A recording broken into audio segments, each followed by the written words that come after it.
Hello guys, ദീപനെയും കൊണ്ട് പുറത്ത് നടക്കാൻ തുടങ്ങിയപ്പോഴേക്കും പൂച്ച കണ്ടം വഴി ഓടുന്നതാണേ. കാരണം ഇവനെ കണ്ട് പേടിച്ചിട്ട്, കാരണം ഇവൻ പേര് പിടിക്കാൻ പോകുന്നതാണ്. ചേട്ടാനെ വിളിക്കാൻ വേണ്ടിയിട്ട് മാത്രമാണ് കേട്ടോ ഞങ്ങൾ ഫ്രണ്ടിലത്തെ നമ്മുടെ വീടിന്റെ റോഡിൽ കൂടി ഇറങ്ങുന്നത്. നമുക്ക് ഭ്രഷ്ടാണല്ലോ, അങ്ങോട്ട് എന്നെയും പിള്ളേരെയും കണ്ടു കഴിഞ്ഞാൽ അടുപ്പിക്കാൻ നമുക്ക് പേടിയാണ് കേട്ടോ.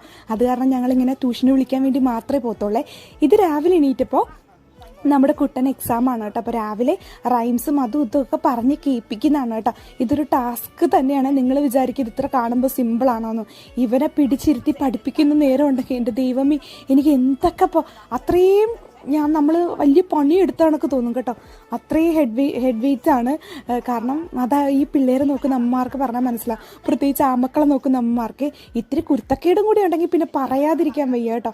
ഈ രാവിലെ ഇരുന്ന് കേൾപ്പിക്കാൻ വേണ്ടിയിട്ട് ഞാൻ വിളിച്ച വിളി കേട്ടോ. അയ്യോ, എനിക്കിപ്പോഴേ അത് പറയുമ്പോഴേ ക്ഷീണമാകുന്നു. അപ്പോൾ ഞങ്ങൾ അതൊക്കെ കഴിഞ്ഞ് ഓരോ കാര്യങ്ങളൊക്കെ പറഞ്ഞ് രാവിലത്തെ കാര്യങ്ങളൊക്കെ പറഞ്ഞ് അങ്ങനെ നിൽക്കുന്നതാണ് കേട്ടോ അമ്മയും മോനും കാണുന്നത്. അപ്പോൾ നമ്മുടെ കുട്ടന്മാരുടെ ചാനൽ നിങ്ങൾ ആദ്യമായിട്ടാണ് കാണുന്നതെങ്കിൽ ഓടിപ്പോയി സബ്സ്ക്രൈബ് ചെയ്തിട്ട് കാണുക കേട്ടോ. അപ്പോൾ ഇതൊക്കെ കഴിഞ്ഞിട്ട് സാർ ട്യൂഷനും സ്കൂളിൽ പോകാൻ റെഡി ആവട്ടെ. ട്യൂഷനെന്നാണ് വായി വന്നത്. അങ്ങനെ സ്കൂളിൽ പോകാൻ റെഡി ആവുന്നതിന് തൊട്ട് മുമ്പുള്ള കലാപരിപാടിയാണ് കേട്ടോ. വൈകുന്നേരമൊക്കെ പിന്നെ എനിക്ക് വീഡിയോയും കാര്യങ്ങളൊക്കെ എടുക്കാൻ പറ്റിയില്ല. വൈകുന്നേരം ആയപ്പോൾ ഞങ്ങളിത് പുറത്തേക്ക് പോയപ്പോൾ 3 എണ്ണം നിന്ന് മുള്ളിയപ്പോഴേക്കും ഞാൻ ഇപ്പം പണി തരാമെന്ന് പറഞ്ഞ് കാണിച്ചാണ് കേട്ടോ. അങ്ങനെ വീട്ടിൽ വന്ന് നമ്മൾ ഇറങ്ങിയത് അമ്മാമ്മയുടെ വീട്ടിലോട്ടാണേ. അപ്പോൾ അങ്ക കൊണ്ടുവന്ന റോബോട്ട് അതിൽ ബാറ്ററിയൊക്കെ ഇട്ട് കളിയാണ് കേട്ടോ. രാവിലെ ആയപ്പോൾ അങ്കയും മക്കളും കൂടി ഭയങ്കര കളിയിലും കാര്യങ്ങളിലൊക്കെ ഇരിക്കുകയാണ് കേട്ടോ.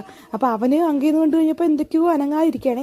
ഞാൻ രാവിലെ പറയണേ കുളിച്ചൊരുങ്ങിയിട്ടും ഞാൻ വീഡിയോ എടുക്കുമ്പോൾ ഒതുങ്ങി നിൽക്കാന്നൊക്കെ പറഞ്ഞപ്പോൾ അമ്മ അടുക്കളയിൽ അവൻ വന്നതിൻ്റെ സ്പെഷ്യലും കാര്യങ്ങളൊക്കെ ആയിട്ട് നമ്മുടെ പിലോപ്പി കറിയും പിലോപ്പി വറുത്തതൊക്കെ അങ്ങനെ റെഡിയാക്കിക്കൊണ്ടിരിക്കുന്നതാണ് കേട്ടോ നിങ്ങൾ കാണുന്നത്. അപ്പോൾ അവനായിട്ട് ഒരു സ്ഥലം വരെ പോകാനുണ്ട് കേട്ടോ. അപ്പോൾ അതിന് ഞങ്ങൾ ഇറങ്ങാൻ പോവുകയാണ്. അപ്പോൾ അടുത്ത വീഡിയോയിൽ അടുത്ത ഷോർട്സിൽ കാണുന്നവരെ എല്ലാവർക്കും ബൈ ബൈ, താങ്ക് യു.